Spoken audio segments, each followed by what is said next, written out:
अल्हम्दुलिल्लाह रब्बिल आलमीन वस्सलातु वस्सलामु अला सय्यिदिल मुरसलीन अम्मा बाद फ़अऊज़ु बिल्लाहि मिनश शैतानिर रजीम बिस्मिल्लाहिर रहमानिर रहीम। मेरे तमाम देखने और सुनने वालों को अस्सलामु अलैकुम। मेरा नाम है खुरम शहजाद और मैं यूएई में जॉब करता हूँ।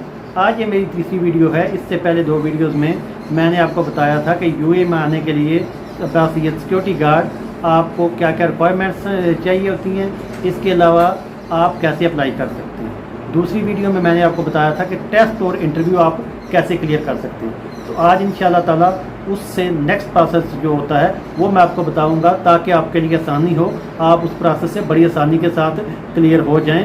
तो उसमें जो सबसे पहला होता है ये है कि जब आप टेस्ट और इंटरव्यू पास करते हैं तो जो एजेंसी वाले हैं वो पासपोर्ट आपका अपने पास रख लेते हैं। वो आपको कहते हैं कि 1-2 दिन के बाद आप आना है, वो आपका मेडिकल करवाएंगे। आप फिर 1-2 दिन के बाद चक्कर लगाते हैं वहाँ पे, वो आपका मेडिकल करवाते हैं। मेडिकल के लिए वो आपको एक रसीद बना के देंगे कि इस जगह पे, इस मेडिकल सेंटर से आप अपना मेडिकल करवा सकते हैं। तो वो उसी से करवाना होता है जिसका आपको एजेंसी रेफ़र करेगी। तो वो एजेंसी के रेफरेंस के ज़रिए ही आपने मेडिकल के लिए जाना है मेडिकल सेंटर में। जब आपका मेडिकल हो जाएगा वो एजेंसी वाले आपको बोलेंगे कि अब आप जा सकते हैं और थोड़ा सा वेट करें। जब आपका मेडिकल का रिज़ल्ट आ जाएगा फिर हम आपको कॉल करेंगे। जब आपका मेडिकल का रिज़ल्ट आ जाता है फिर एजेंसी वाले आपको कॉल करते हैं। अगर वो नेगेटिव आए, मतलब उसमें आप सब कुछ क्लियर हो आपका, तो वो फिर आपको कहेंगे कि अब आपने ये करना है कि आपने कुछ अमाउंट जो है जो आपने जमा करवानी है एजेंसी को, वो डिपॉजिट करती हैं उनके अकाउंट में।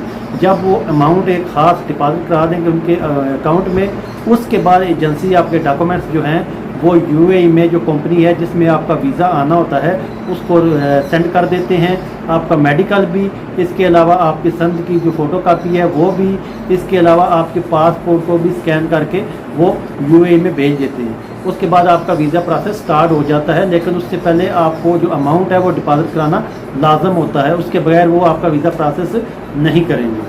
जब आपकी वो डिपॉजिट हो जाएगी उसके बाद आपने घर आके एक बहुत अहम काम है वो आपने करना होता है, वो एजेंसी वाले भी आपको बताएंगे।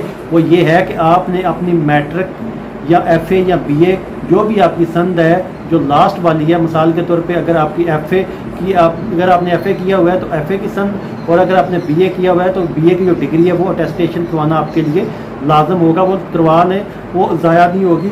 उसके लिए सबसे पहले आपने, अगर आपकी बीए की डिग्री है तो वो सबसे पहले आपने HEC से, हायर एजुकेशन कमीशन से अटेस्टेशन करवानी है। उसके बाद आपने फॉरेन ऑफिस से अटेस्टेशन करवानी है। उसके अलावा अगर आपके पास मैट्रिक और एफए की संद है तो मैट्रिक और एफए की संद अटेस्टेशन सबसे पहले जो है वो आपको मुतल्लिका बोर्ड से करवानी पड़ेगी, जिस बोर्ड से आपने मैट्रिक या एफए किया है। उसके बाद आपको वो संद IBCC से करवानी होगी। IBCC inter board committee of chairman का ऑफिस जो है वो फेडरल बोर्ड के पास है, वहाँ से आपने वो संद अटेस्टेशन करवानी है। उसके बाद आपने फॉरेन ऑफिस जाना है, क्योंकि फॉरेन ऑफिस वाले उस वक्त तक अटेस्टेशन नहीं करेंगे जब तक IBCC से अटेस्टेशन ना हुई हो। तो उसके बाद आपने फॉरेन ऑफिस से वो संद अटेस्ट करवानी है। जब वहाँ से वो संद अटेस्टेड हो जाएगी उसके बाद आपने यूएई एम्बेसी से अटेस्ट करवानी होती है। यूएई एम्बेसी से बेहतर ये है कि आप पाकिस्तान से ना करवाएं, आप यूएई में आके जब आ जाएं तो यहाँ यूएई में जाके आप अटेस्टेशन करवा लें, वो आपके लिए ज़्यादा बेहतर है। क्योंकि हो सकता है कि आप यहाँ से अटेस्टेशन करवा के जाएँ तो यूएई वाले आगे से फिर कहें कि आप यहाँ से भी करवाएँ, क्योंकि उनको आमतौर पे बिलीव नहीं होता। वो समझते हैं कि शायद इनने पाकिस्तान में 2 नंबरी तरीके से अटेस्टेशन करवा ली हो। तो बेहतर ये है कि आप एक दफ़ा यूएई में जाके अटेस्टेशन करवा लें यूएई एम्बेसी से। लेकिन उससे पहले पाकिस्तान के फॉरेन ऑफिस से आपको संद या डिग्री अटेस्टेड करवाना लाजम होता है। उम्मीद करता हूँ कि ये पॉइंट आपको क्लियर हो गया होगा। उसके बाद आपका जो वीज़े का प्रोसेस है वो नॉर्मली 1 महीने का होता है, कम से कम तकरीबन 20 से 25 दिन या 1 महीना लग सकता है, और ज़्यादा से ज़्यादा आपको 6 महीने भी लग सकते हैं प्रोसेस में। ये वीज़े का आपका प्रोसेस होता है, इतना टाइम लग जाता है अमूमन बाज़ औक़ात, लेकिन हर दफ़ा नहीं लगता, ज़्यादातर 1 या 2 महीना लगता है, इतने टाइम में वीज़ा आ जाता है। लेकिन कभी कभी ये भी हो सकता है कि 6 महीने भी लग सकते हैं, क्योंकि कंपनी का अपना प्रोसीजर होता है, वो अपने हिसाब से वीज़ा आपका अप्लाई करते हैं। تو جب آپ کا ویزا آ جاتا ہے اس کے لیے سب سے اہم چیز یہ ہے کہ جو آپ کو یاد رکھنا چاہیے وہ یہ ہے کہ جیسے ہی آپ کا ویزا آئے گا وہاں وہ آپ نے پہلے یہ کرنا ہے کہ آپ نے اپنا ویزا آن لائن چیک کرنا ہے.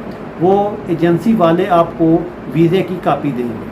وہ ویزے کی کاپی اس طرح دیں گے, وہ لکھیں گے اونلی فار نادرا. وہ کاپی کے اوپر لکھ کے دے دیں گے کہ آپ اس ویزے پہ آپ نادرا کے جو آئی ڈی کارڈ ہے وہ بنوا سکتے ہیں باہر جانے کے لیے. وہ میں آپ کو بتاتا ہوں, وہ ہوتا ہے نیشنل NICOP. وہ آپ کو بنوانا لازم ہوتا ہے, national identity card of overseas Pakistan. وہ بنوانا آپ کے لیے لازم ہوتا ہے. جب تک وہ نہیں بنوائیں گے تو آپ پروٹیکٹر نہیں کروا سکتے, جو راولپنڈی سے ہوتا ہے, جو آپ کی پروٹیکشن کے لیے ہوتا ہے کہ کل کو خدا نہ خواستہ آپ کے ساتھ کوئی وہاں پہ حادثہ ہو جاتا ہے تو جو انشورنس کمپنی ہے وہ آپ کو 10 لاکھ تک آپ کو انشورنس دے سکتی ہے آپ کے گھر والوں کو, اگر خدا نہ خواستہ آپ کے ساتھ کوئی مسہپ ہو جاتا ہے. وہ پروٹیکٹر ہوتا ہے. اس کے علاوہ اور بھی اس کے لیے ضروری ہے کہ جب آپ نے فلائی کرنا ہے تو کیونکہ آپ نے واپس تو آنا نہیں ہوتا, آپ نے وہاں پہ ویزے پہ جانا ہوتا ہے پرماننٹ پہ, تو آپ کو پروٹیکٹر کروانا لازم ہوتا ہے.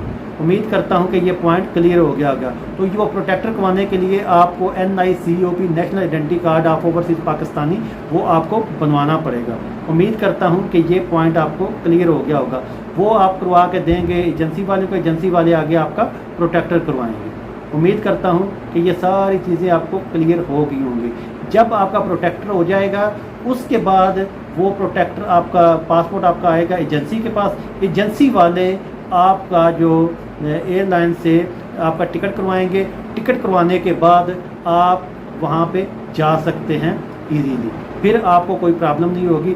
آگے نیکسٹ ویڈیو میں انشاءاللہ تعالیٰ آپ کو بتاؤں گا کہ وہاں جانے کے بعد آپ کا کیا پروسیس ہوتا ہے. اس کے علاوہ نیکسٹ ویڈیو میں انشاءاللہ تعالیٰ جو سب سے اہم سوال آپ لوگوں کا وہ یہ ہے کہ وہاں جانے کے بعد سیلری کتنی ہوگی, میں تنخواہ کتنی ملے گی, پاکستانی روپیز میں کتنی ہوگی. انشاءاللہ تعالیٰ یہ ساری چیزیں اپنی نیکسٹ ویڈیو میں بتاؤں گا. یہ بہت زیادہ پوچھے جانے والا سوال ہے کہ وہاں پہ ہمیں سیلری کتنی ملے گی, کیونکہ وہاں پہ ظاہری بات ہے ہم ارن کرنے کے لیے جا رہے ہیں, اپنی فیملی کو سپورٹ کرنے کے لیے جا رہے ہیں. تو انشاءاللہ تعالیٰ اپنی نیکسٹ ویڈیو میں وہ چیزیں میں آپ کو بتاؤں گا. امید کرتا ہوں کہ آپ کو یہ ویڈیو پسند آئے گی اور آپ کے لیے یہ ویڈیو آسانیاں پیدا کرے گی. میں دعا کرتا ہوں کہ اللہ تعالیٰ بھی آپ سب کے لیے آسانیاں پیدا کرے. مجھے دیجیے اجازت, دعاؤں میں یاد رکھیے گا. اللہ حافظ, فی امان اللہ.